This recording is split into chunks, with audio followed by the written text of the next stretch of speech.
فأعوذ بالله من الشيطان الرجيم. بسم الله الرحمن الرحيم.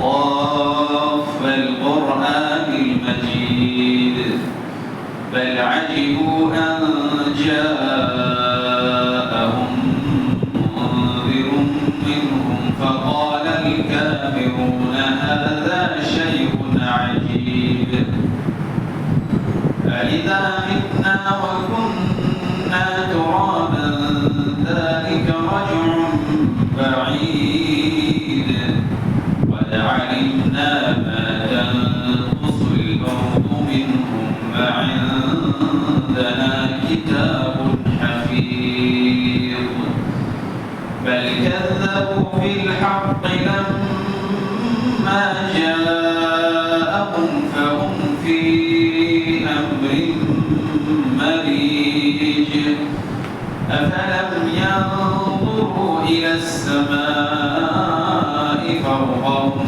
كيف بنيناها وزيناها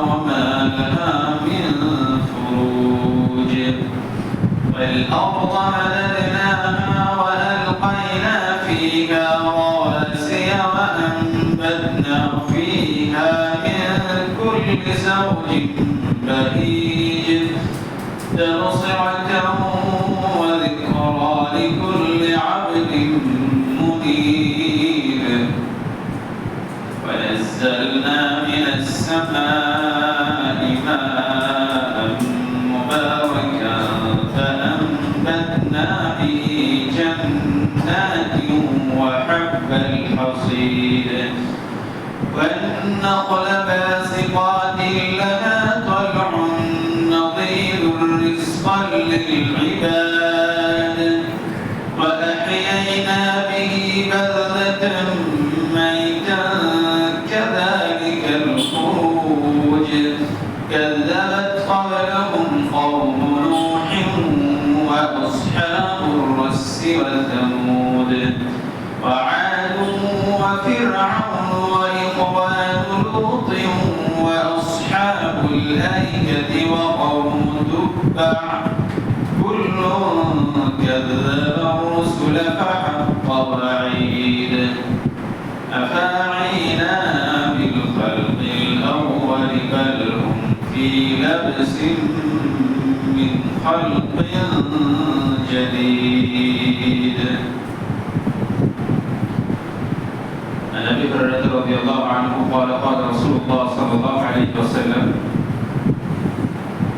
إذا ضيعت الأمانة فانتظر الساعة. قال كيف إضاعتها يا رسول الله؟ قال إذا أسند الأمر إلى غير أهله فانتظر الساعة. صحيح البخاري حديث نمبر 4496 সমস্ত প্রশংসা সেই মহান রব্বুল আলামিনের জন্য যে মহান রব্বুল আলামিন আমাদেরকে এই পবিত্র জুমার দিনে নামাজ পড়তে আসার উদ্দেশ্যে একত্রিত করেছেন তার প্রশংসার জন্য আমরা বলি আলহামদুলিল্লাহ। তার পরিবারে আমাদের ধর্মের গুরু গর্বের সেরা নবীকুলের শিরোমণি মুহাম্মদ রাসূলুল্লাহ সাল্লাল্লাহু আলাইহি ওয়াসাল্লামের উপর অসংখ্য দরুদ ও সালাম বর্ষিত হোক। আল্লাহুম্মা সাল্লি আলাইহি ওয়া বারিক আলাইহি। কিয়ামতের আলামত নিয়ে ধারাবাহিক আলোচনা চলছে। কিয়ামতের আলামত নিয়ে যে আলোচনা এখন চলছে সেটা হচ্ছে মাঝারি ভাগের আলামত, যে আলামতগুলো এখনো শেষ হয়নি, দিন দিন বর্ধিত হতে যাচ্ছে এবং সেটা আমাদের সোসাইটিতে বিভিন্ন জায়গাতে আমরা সেই সব আলামতগুলো লক্ষ্য করতে পারছি। তো সেই সব ব্যাপারে মুহাম্মদ রাসূলুল্লাহ সাল্লাল্লাহু আলাইহি ওয়াসাল্লাম যে আলামতগুলো তিনি উল্লেখ করেছেন সেই আলামতগুলোর গত জুমাতে যে আলামত থেকে শেষ করেছি সেটা ছিল যে আমাদের সোসাইটিতে ইলম নামমাত্র থাকবে কিন্তু আসল যে ইলম বা জ্ঞান সেটাকে উঠিয়ে নেওয়া হবে। যে আল্লাহ রাসূল বলেছেন ইন্না মিন আসলাতিশ সাআ আন ইউরফা'আল ইলম ওয়া ইয়াসবাতাল জাহল ওয়া ইশরাবাল খামর ওয়া ইয়াদহারাজ জিনা। কিয়ামতের অন্যতম নিদর্শনগুলির মধ্যে কয়েকটি নিদর্শন হচ্ছে ইলম উঠে যাবে, জ্ঞান উঠে যাবে, মানুষ অজ্ঞ হবে, আর মদপান বেশি হবে, সিনেমা বিচার ছড়িয়ে যাবে। বুখারীর ৮০ নম্বর হাদিস। তো ইলম উঠে যাবে, এর ব্যাখ্যাতে অনেক ওলামা অনেক কিছু বলেছেন। তার মধ্যে একটা হচ্ছে যে কোরআন এবং হাদিসের যে জ্ঞান, সেই জ্ঞান থাকবে না। দুনিয়াতে অনেক জ্ঞান থাকতে পারে, কিন্তু আমি যে অ্যাজ এ মুসলিম হিসেবে আমাকে কেমন ভাবে চলতে হবে, কোন রাস্তায় চললে আমি জান্নাতে হাসিল করতে পারবো, জাহান্নাম থেকে বাঁচতে পারবো, এই ইলম থাকবে না। বরং সে তার দুনিয়াবি ইলম নিয়ে সে অহংকার বশত কোরআন এবং হাদিসকে আবার করে চলবে। তো রাসূল সাল্লাল্লাহু আলাইহি ওয়াসাল্লামের কথা অনুযায়ী এইসব ব্যক্তিরা হচ্ছে অজ্ঞ, জাহেল, যারা প্রকৃত ইলম থেকে নিজেকে দূরে রেখেছে। আর মদপান সাধারণ বিষয় থেকে দাঁড়াবে, মদপান ব্যাপকভাবে সমাজে প্রচলন হয়ে যাবে, মানুষ মদপান করবে, এটাকে গুনাহ মনে করবে না। আর জিনা ব্যভিচারটা এটাও সাধারণ বিষয় হয়ে দাঁড়াবে।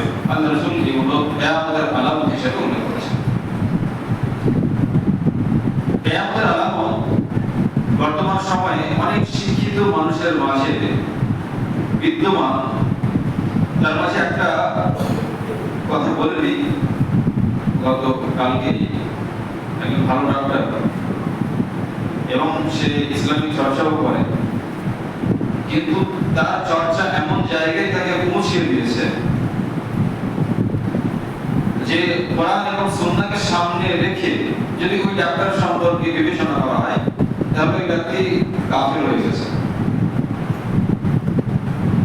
তিনি ফেসবুকে বেশ পোস্ট করছেন কিছুদিন থেকে যে আমাদেরকে কোরআন মেনেই চলতে হবে, হাদিসগুলো হচ্ছে ইতিহাস, হাদিস এগুলো ইতিহাস, হাদিস নিয়ে অত ধ্যান দিলে হবে না। হাদিস নিয়ে আমাদের মাঝে গাদা ছড়াছড়ি, দলাদলি এসবগুলো বাদ দিতে হবে। আমাদেরকে কোরআন নিয়েই গবেষণা করতে হবে, কোরআনকেই মানতে হবে, কোরআনকে অনুসরণ করতে হবে।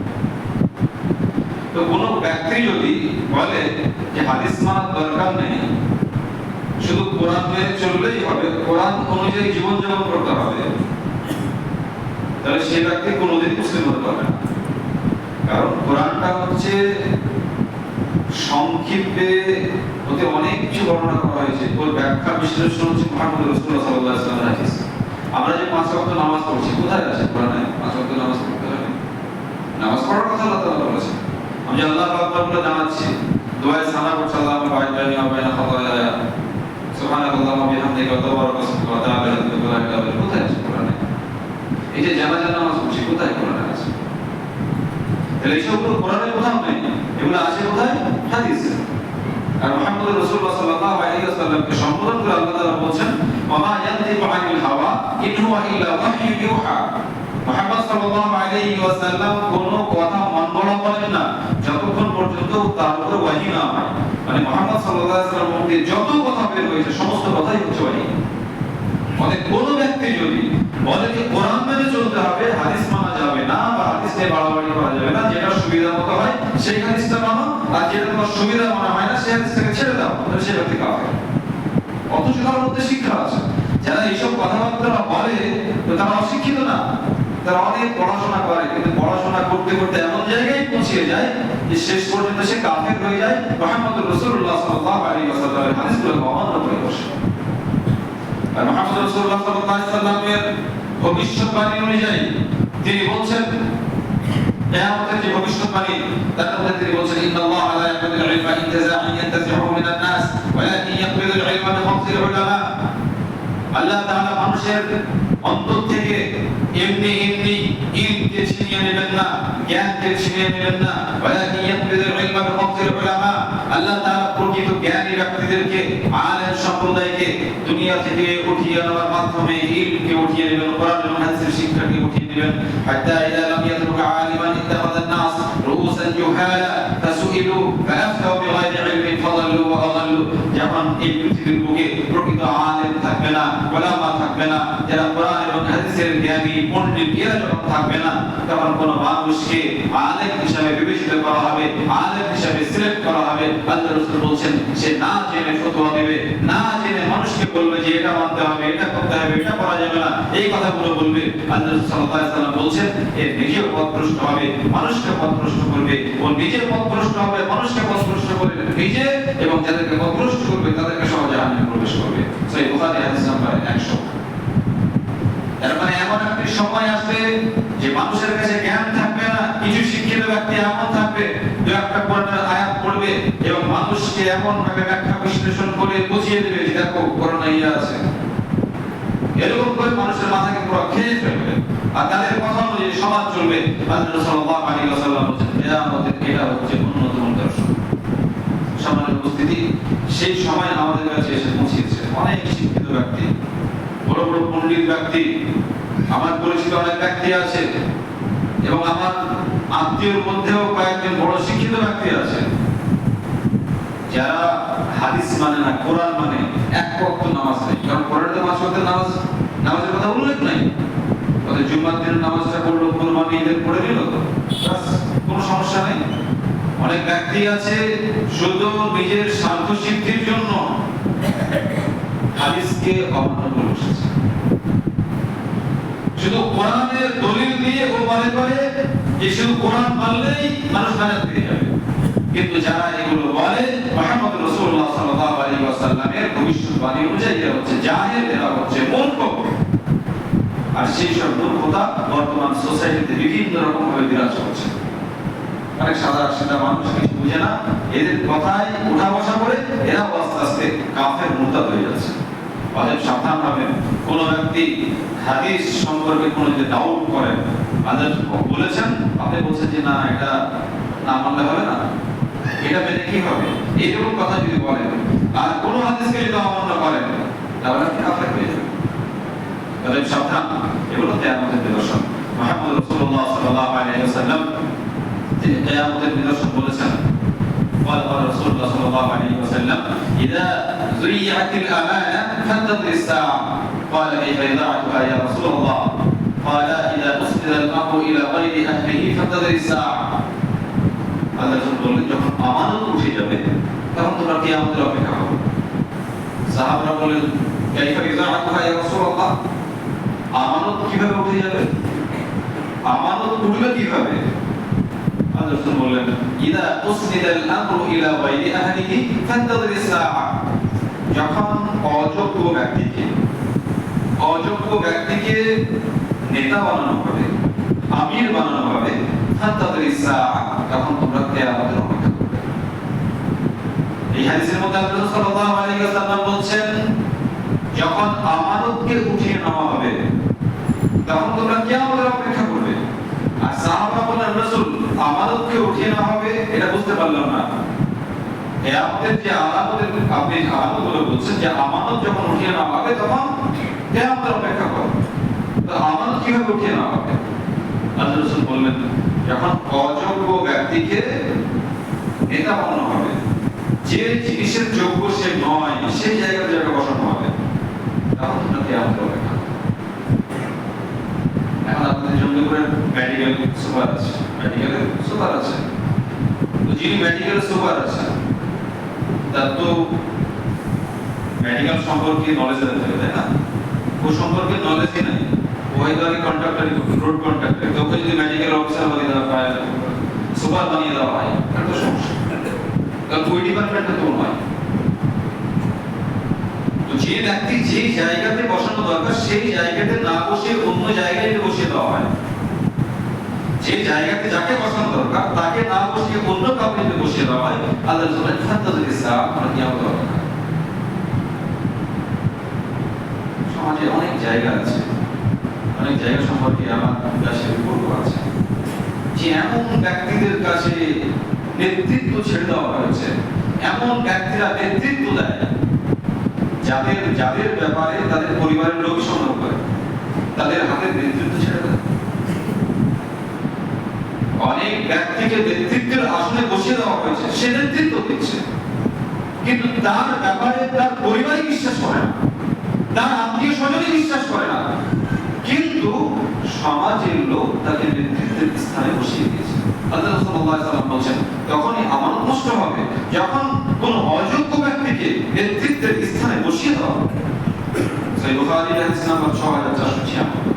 মুহাম্মদ রাসূলুল্লাহ সাল্লাল্লাহু আলাইহি ওয়াসাল্লাম কিয়ামতের নিদর্শন সম্পর্কে বলতে গিয়ে বলেছেন, নবী হুরায়রা রাদিয়াল্লাহু আনহু قال قال رسول الله صلى الله عليه وسلم سيأتي على الناس سنوات خدعات يصدق فيها الكاذب ويكذب فيها الصادق ويؤتمن فيها الخائن ويخون فيها الأمين।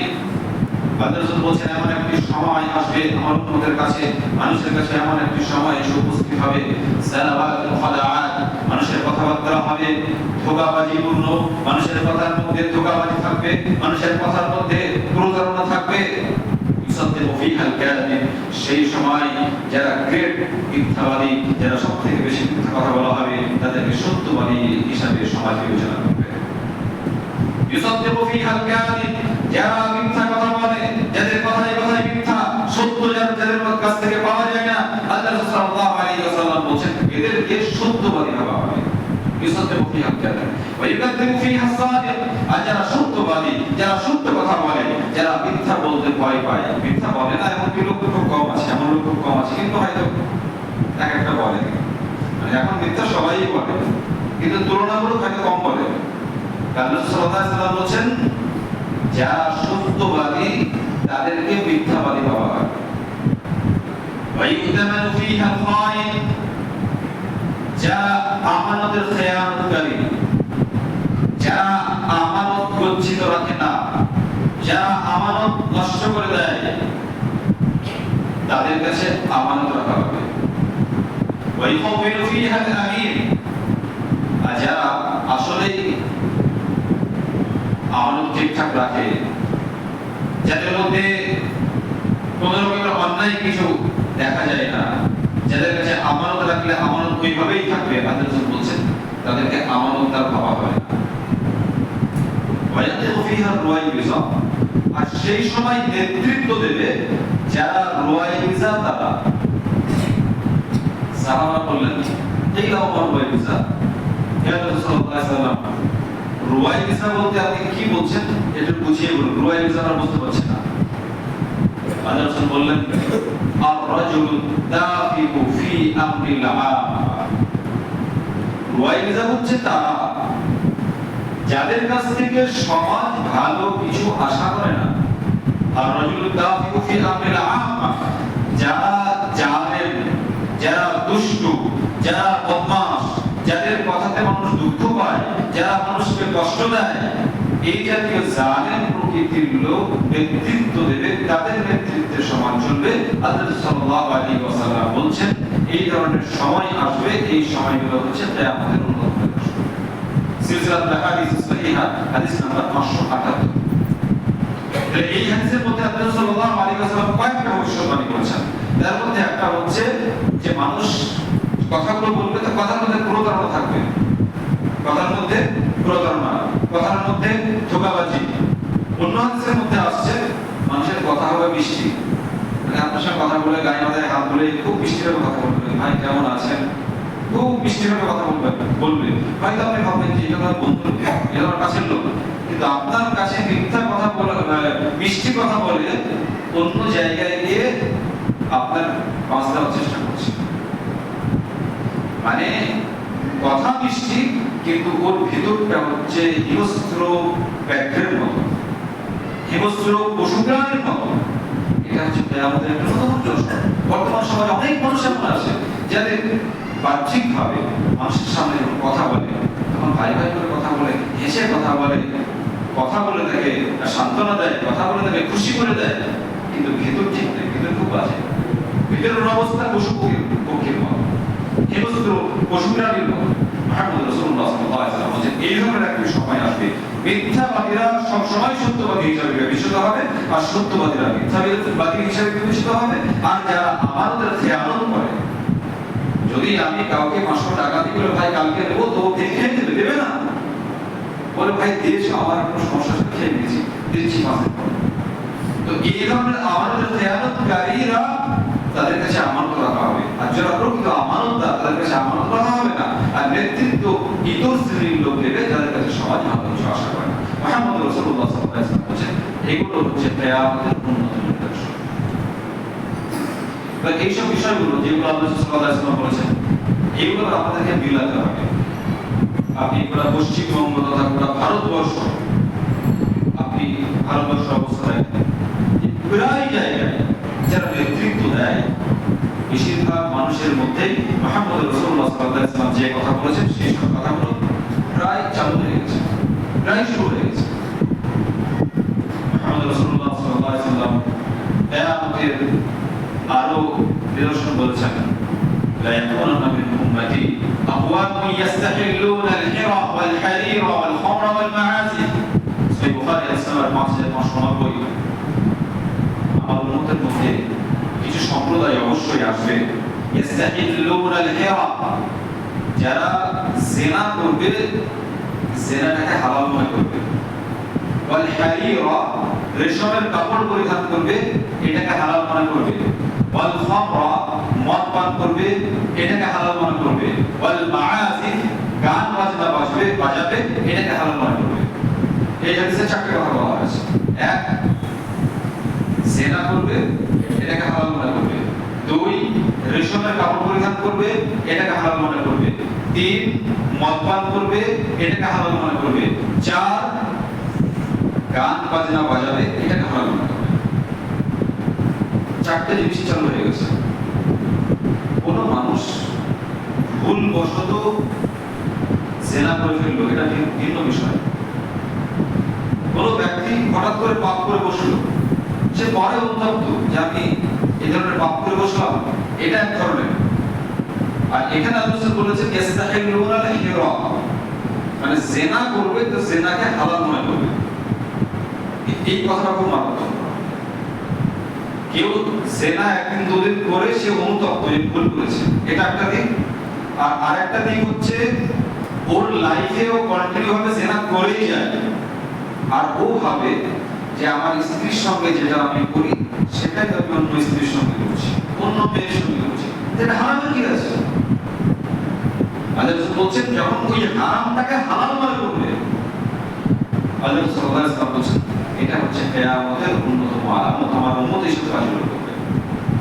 বর্তমান সময়ে কত এরকম আছে যে কারো স্ত্রীকে নিয়ে চলে আসছে, নিয়ে চলে আসার পরে হালাল হয় না, ছাড়ছুট হয় না, কোনো রকম ভাবে হালাল হয় না, দিয়ে পড়বে বিয়ে করে নিয়ে তার সঙ্গে সংসার করছে, ওইরকম ভাবে জিনা করতে আছে।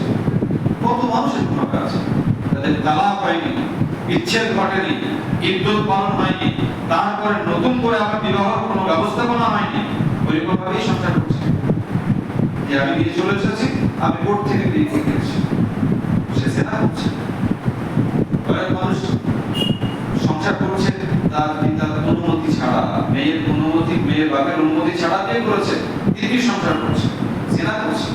মানে ও কি জিনা করছি মনে করে জিনা করে, মানে ওর সঙ্গে সহবাস করে, ও মনে করে আমার স্ত্রী, কিন্তু আসলে জিনা করছে। হালাল কি হবে বিবাহটা?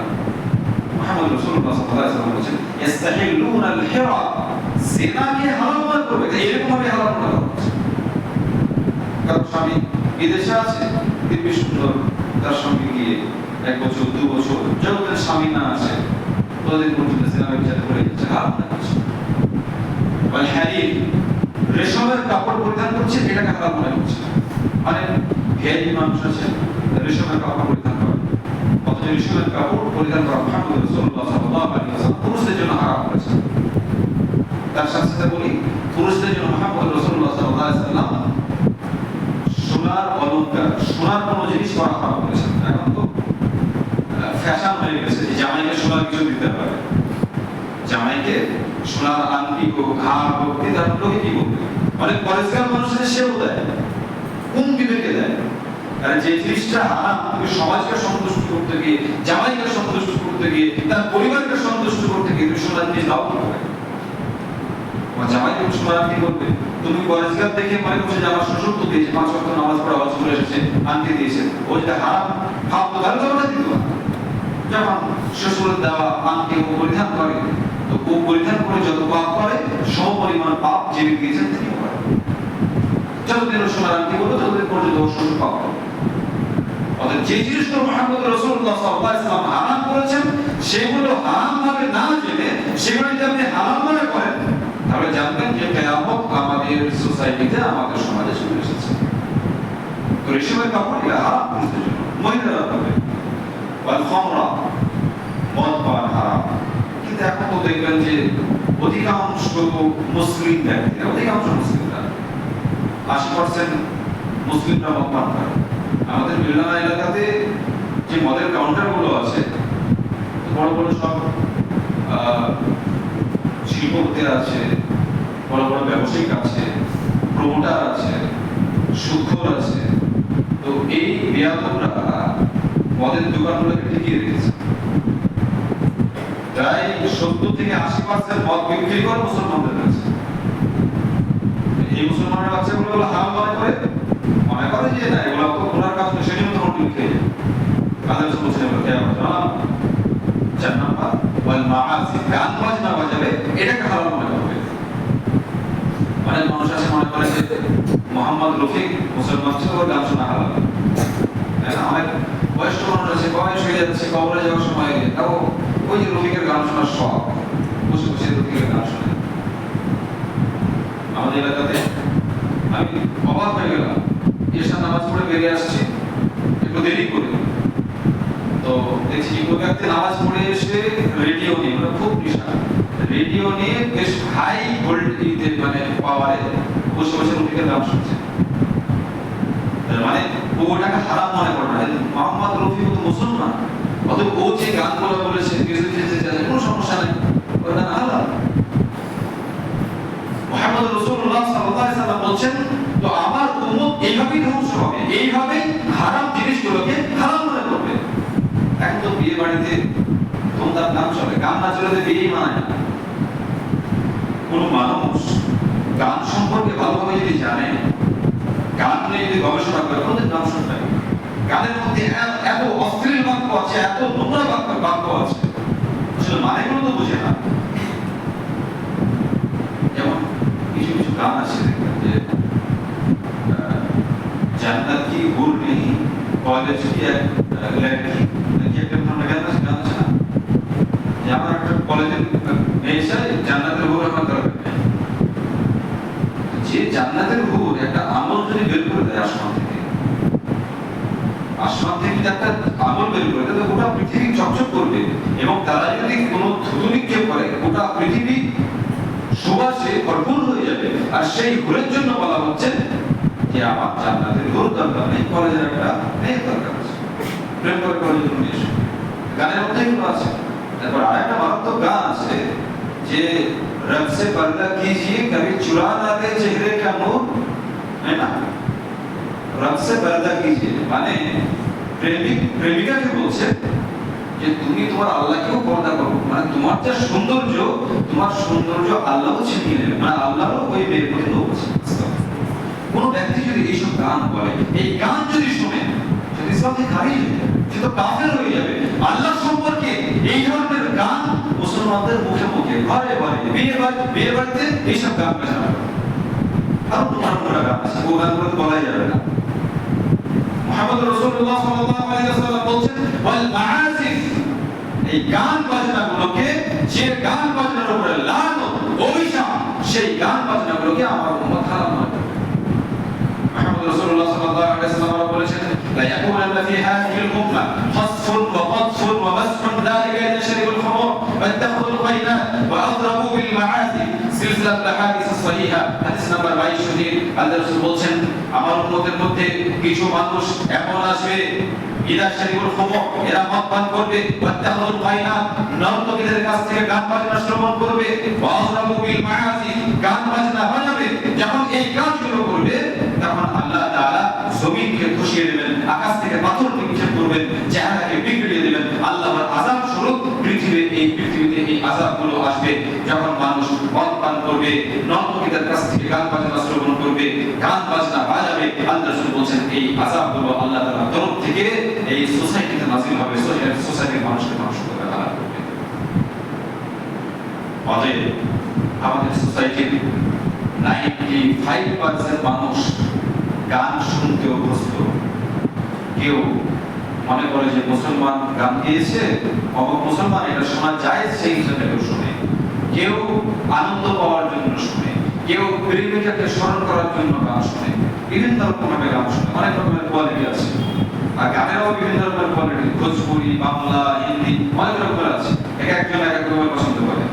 তো মুহাম্মদ রাসূলুল্লাহ সাল্লাল্লাহু আলাইহি ওয়াসাল্লাম বলেন, যখন গান বাজনা শ্রবণ করবে আল্লাহ তাআলা যদি আনন্দিত হয়ে যান, জমিনকে ধসাবেন, আকাশ থেকে পাথর নিক্ষেপ করবেন এবং চেহারাকে বিগড়ে দেবেন। চেহারাকে বিগড়ানো সম্পর্কে লম্বা ব্যাখ্যা আছে, ওদিকে আমি যাচ্ছি না। মুহাম্মদ রাসূলুল্লাহ সাল্লাল্লাহু আলাইহি ওয়াসাল্লাম বলেছেন, সাওতানি মালউনা ফি দুনিয়া ওয়াল আখিরাহ, মিসবাহু ইনদা নি'মা ওয়া রাদ্দাতু ইনদা মুসিবা। সহিহুল জামি হাদিস নাম্বার 3801। দুই ধরনের আওয়াজ, দুনিয়াতেও লাগানো, আখিরাতেও লাগানো। দুনিয়াতে অভিশাপ, দুই ধরনের আওয়াজের, এবং আখিরাতেও। মিসবাহু ইনদা নি'মা, যখন মানুষের কাছে সুখ শান্তি আসে, মানুষের কাছে যখন আনন্দ আসে, তখন সেই আনন্দটা গান বাজনার মাধ্যম দিয়ে অতিবাহিত হয়।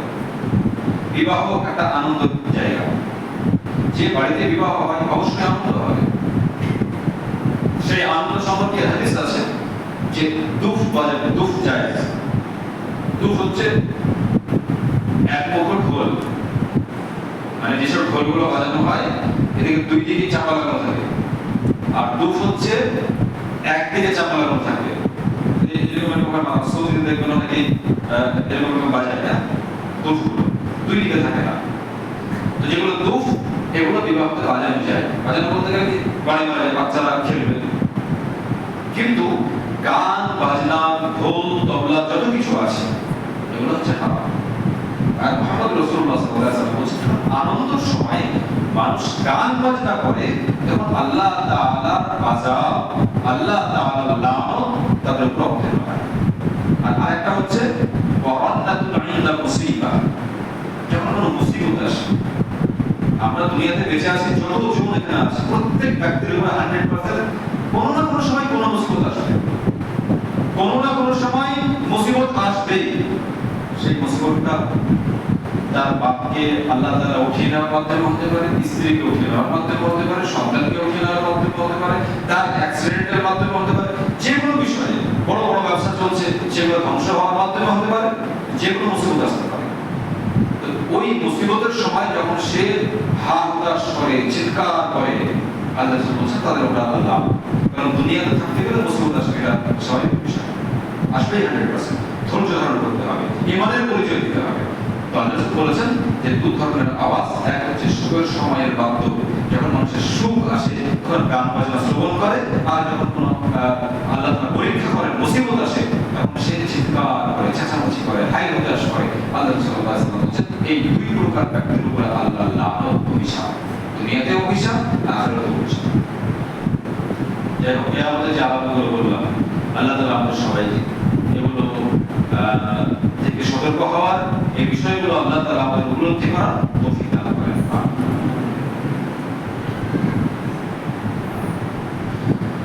আলহামদুলিল্লাহ রাব্বিল আলামিন, ওয়াসসালাতু ওয়াসসালামু আলা রাসূলিহি মুহাম্মদ ওয়া আলা আলিহি ওয়া আসহাবিহি আজমাইন।